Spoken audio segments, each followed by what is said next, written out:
Hey, this is Senator Justin Reedy coming to you from Annapolis. It is the end of week 7 of the 2025 General Assembly session. We are halfway there, and big issues continue to surface, as well as the issues we've been talking about with the budget, Kirwan blueprint, crime, and energy, all still very much on the front burner. I want to start off today talking about one bill that I'm very enthusiastic about, dealing with trying to stop the scourge of fentanyl and drugs in our community.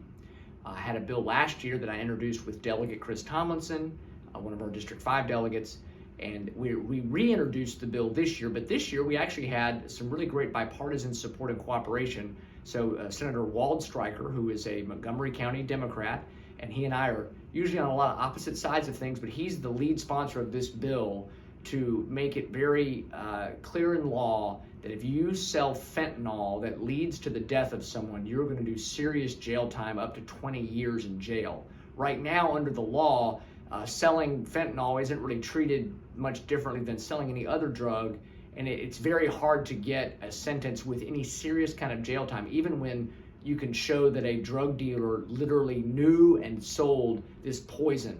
And so we've had the cases that have come out of this, families broken apart, and we've got this legislation that we are pushing. We had the hearing late last week in the Senate. This week the House had the hearing, very productive hearings. Again, broad bipartisan support from elected officials and community leaders and activists all across the state. The opposition is really one that tries to say that you can't prove that someone knew there was fentanyl in the drugs they were selling. But when you're selling heroin now, you know you have fentanyl in it. We're working to try to be sure we can get this bill actually passed this year.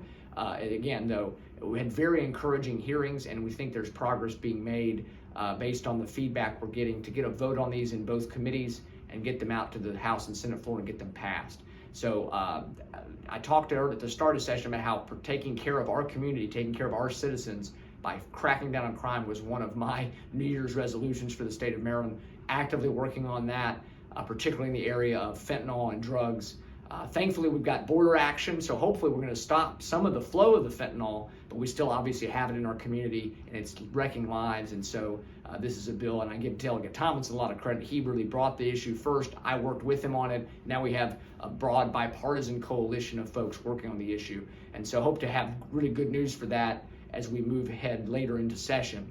Now, the big news, and I talked about it last week in the video, obviously education, the blueprint in Kirwan, coming into session was a huge issue, but I don't know that always people locally understood just how it would impact our individual Carroll County school system. Also for my Frederick County constituents, it's impacting Frederick County as well. Some of it's in a little bit different ways, but it's an unaffordable, unsustainable model of spending on education that is not results-based, it's input-based, how much we're spending. But as a lot of you know from what you've seen in Carroll County, because of the equity model in the blueprint, the requirement that a bunch of the money that we get be sequestered into certain silos and not allow us to spend that money across the system, but only in certain areas, has made it to where we end up facing big deficits in our education budget locally. But the problem is it's not just an issue where the county commissioners can just spend another $5 or $10 or $12 million, because even when they spend extra money, it still has to be divvied up in that equitable way.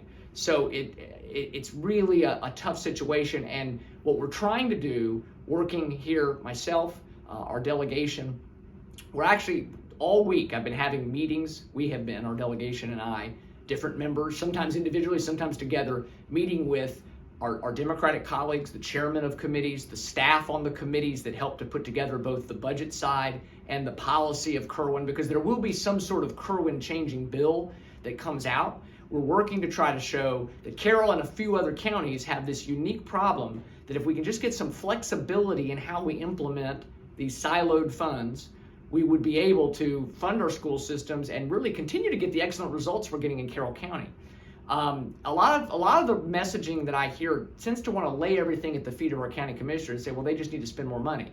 And again, the amount of money that we are short if we can't get some flexibility in how Blueprint silos this money, the amount of money we are short is such a large amount that even if the county maxed out the maximum allowable property tax rate, you still wouldn't have really enough to meet the need.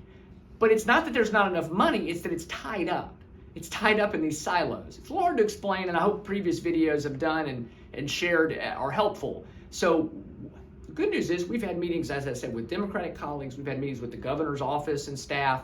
We've had meetings with our union folks out of Carroll County, working to try to see what we can do, because we really are all in this together. I had a great group of folks, of moms from Carroll County that came down, very bipartisan group of saying, we're not trying to come down to cast blame. We're coming down to see how can we have solutions and fix problems. And we talked for a while about that, and they're working on lobbying individual legislators and others. So we're really in the middle of it. I don't have anything I can report specifically right now, but the good news is there isn't a desire, I think, in Annapolis to make tweaks and changes to some extent to Blueprint. Probably not as much as I would. I would probably roll a lot more back.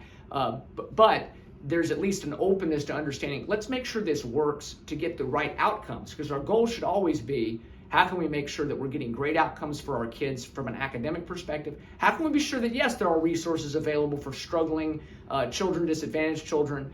And then also, how can we make sure that we have that our professional teachers who are doing a great job in Carroll County can be compensated? So all of it works together. And so we're going to keep working on that. Again, another long video like last week, but I did want to just give you that update. And as soon as we're able to actually report something real concrete, of course, I'm going to let you know. But we encourage you to continue to communicate. Let us know. Let me know what your thoughts and concerns are. And to close on kind of a positive note, we had visits from a bunch of constituent groups over the last week to 10 days. One in particular, though, was the Arts Council, and they brought me this fantastic Carroll County Cloggers t-shirt. So I thought about wearing this to do the video today. I thought better of it, but hey, let's support our local arts. Let's support our local businesses this coming weekend, we're all in this together. We're going to keep working together. Hope you have a great weekend. Again, reach out to me if you have questions or concerns, and God bless.